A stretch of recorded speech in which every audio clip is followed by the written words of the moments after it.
and it all became so much realer to me. This poem was written in response to police brutality, but also to what it's like being a young black man in a society that does not accept black men. Son, I love you. That's why I'm telling you this, to protect you. I'm sorry that I have to tell you about Miranda's instead of reading you bedtime stories. I'm sorry that I have to read you your rights before goodnight. The police are supposed to be on neighborhood watch. Zimmerman might have the badge this time, not the voice in his head saying it's okay to pull the trigger. I'm only standing my ground. We watch them as they watch us, caught in a never-ending staring contest, pupils with the intensity of your finger on the trigger. Son, I'm going to tell it like it is. Your skin makes you a target in the United States. It's a shooting gallery where targets aren't red circles but black dots, son. You're a black dot, son. You're my black dot in the shooting gallery. I have to keep you safe. Your hand is just as close to your wallet as theirs is to their holster. Move slowly, arms, handcuffs, holster. They expect you to make a mistake, don't smile. They might think you're lying, don't sweat. They might think you're nervous. Nervous means guilty. Guilty means cuffs and Miranda bedtime stories. Now I lay me down to sleep. Anything you say can and will be used against you. I pray, my Lord, a soul to keep you have the right to an attorney. And if I die before I wake, I pray, my Lord, a soul to take the people who should be keeping us on this world, take us off it just as much as they keep us on it. This battle is center stage. Amadou Diallo, 41 shots, innocent. Sean Bell, 50 shots, innocent. Black men keep getting lynched, but they stopped using ropes a long time ago. Oscar Grant, 1 shot, innocent. He was supposed to take his daughter to Chuck E. Cheese. Police pulled him and his boys off the train and put a hole in his back. I wish you still treasured the First Amendment like you do the Second. We rep in Chicago, the center of a shooting gallery called the United States. Death is not erasable. I hear too many church bells for dead bodies. Arms, handcuffs, holsters. Son, promise me you'll never have to dance to that beat.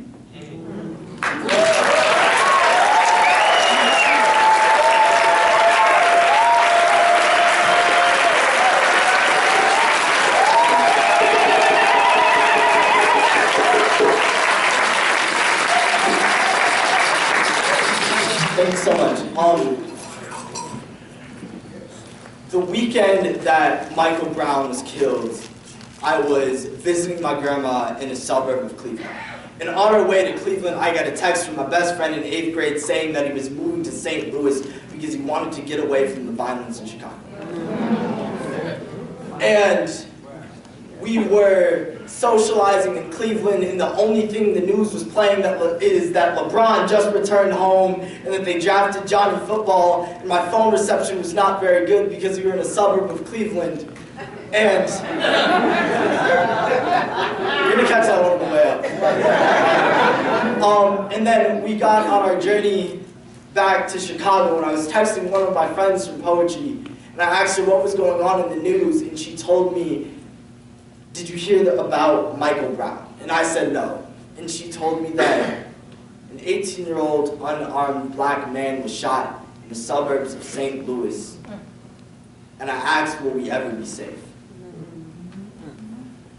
The New York Times had the audacity to publish an article saying that Mike Brown was no angel on the day of his funeral. This poem was written in response to that. He's lying there. His body is so still. His mother is so loud a symphony. My appearance has haunted me in life and in death. I used to be obsessed with mirrors. Black boy vanity. Saw innocence. Saw scary. Saw threat. Saw angel. Saw cannot be angel. Saw searching for homeless one. A class of black boys reading of spiritual beings, a celestial attendant of God, all the black boys you have conversed with, the gun, the drum, the sirens. The song is so beautiful. it's a broken musical too.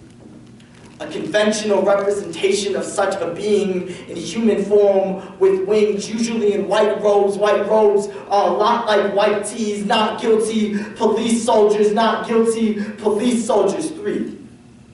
A messenger, especially of God. Are you ready to see me on the news? 4. A person who acts that they are sent by God, an angel of mercy. Maybe Mike Brown is so much of an angel. His death was a mission from God to stop all of the others. You can sing now.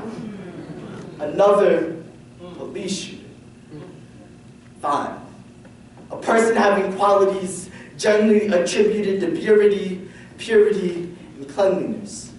4.5 hours. How will he ever be clean? 6. There's a live stream from confiscated cell phones showing tanks rolling down the street. Land of the free and police-initiated war zone. 7. A person whose actions are constantly virtuous, unarmed. Black. Man. Thug. Standing. Ground. Bullet, death, open public funeral, brown boys together on the other side. 8. Did you find the cigars? The weapon? My life. 9. Black boys in white tees with their hands held high, praising God. 10. Black boys so holy, we are angels.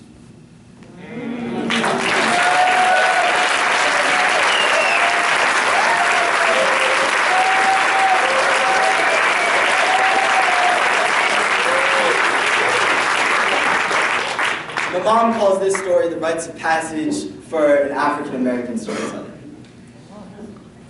A long time ago, there was a village that had a tradition that every single day the family would come in and share a meal together.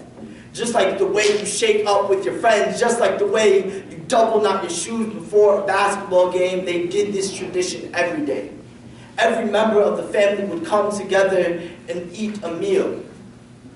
One day, when the sons went out and played, and the father went to go hunt, and the mother went to the fields, one of the sons decided that he was going to follow the father.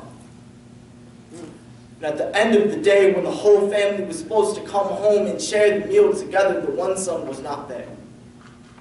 And they missed him so much they didn't even speak his name. And the moons fell, and the moons came, and the moons fell, and the moons came. And they didn't even speak his name. It hurt so much to even think about it. And they found out that the mother was going to be pregnant.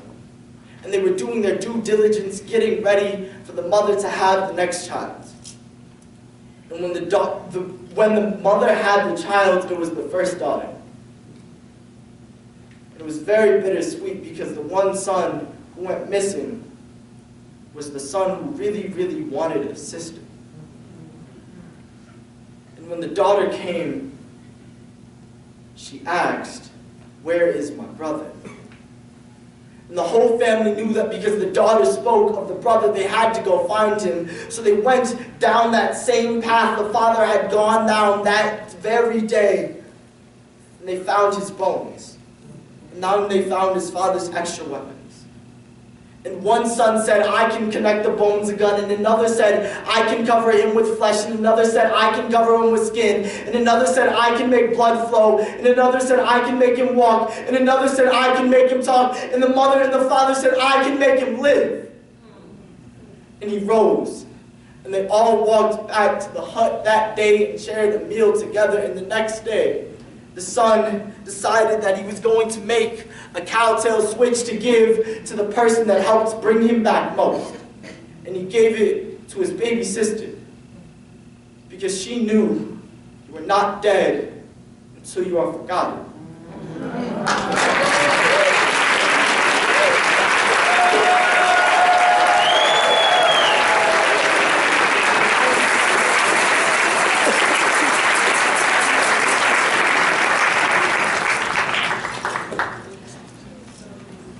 The last poem I'm doing, I'm going to have Mama Zara help me out.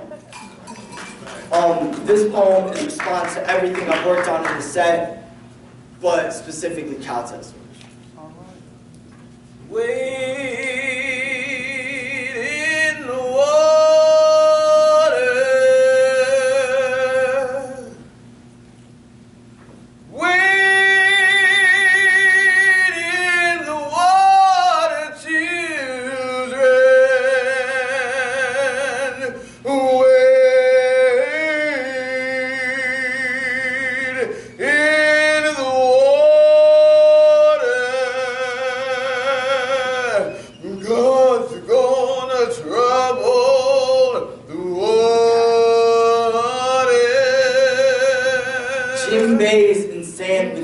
toes should have lasted forever.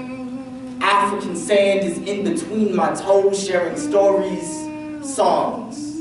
God's gonna trouble the water, even during shackles. Stories traveled by mouth in boats across ocean, wade under the white man's feet. I am tired of getting walked on and over. My limbs are shackled together, pulled so tight. My feet are forgetting the sand and the dance steps. Arms are forgetting the crops. Maybe I'll see you on the other side. They say the treasure chest at the bottom of the ocean. If you sink down, you'll see the victims of a continent you spread open and broke. Why did you rape Africa? God's gonna break these shackles. The middle passage past last bodies across ocean. Waves carry last waves of a virgin Africa. I feel like every word I speak is an oceanic wave calling for wholeness from Africa. We are together again. When our bones floated to the surface from the shells and the sand, they have found each other in the depths of a forgotten genocide in the Atlantic. The ocean is the most visited unmarked cemetery, with souls swimming to the surface. Bones become whole, human ships harboring skin and flesh like the boats they jump from, like Africa, like the water we waded in. If the bones came back, what would they fight for? Would they enslave them or finally realize we are greater for the first time? We need to stop living silent so we can hear the screams of the ocean. Silence, not heard. Heard drowning. Can you hear the screams of the ocean, or is your 107.5 turned up too loud? So happy to be that new black, that no roots black. Can you hear the transatlantic slave trade from under your Pharrell hat? Your mother continent was spread open for America, made from the water. The bones. Your mother continent was spread open for America, made from the water. The black bodies are skin and flesh, harbored in boat-like caskets. We've known wooden boxes, we've known waiting, we've known genocide, we've known experimental lynchings, we've known science. Energy cannot be created or destroyed, so where has the energies from the black bodies gone? From the bottom of the ocean to the bottom of the asphalt, I'm searching for a ritual to heal the pain of all of the black bodies. The bones are now bodies, watching kin kill kin like it's ritual for healing pain. Above America's Pharrell hat, trying to connect the past, present, and future, and end the body count. God's gonna trouble the human ships, the shipped humans, the water bodies, the asphalt bodies, the black bodies, their bones are still waiting. We are still waiting in God's shoveled water, hoping for it to be holy again.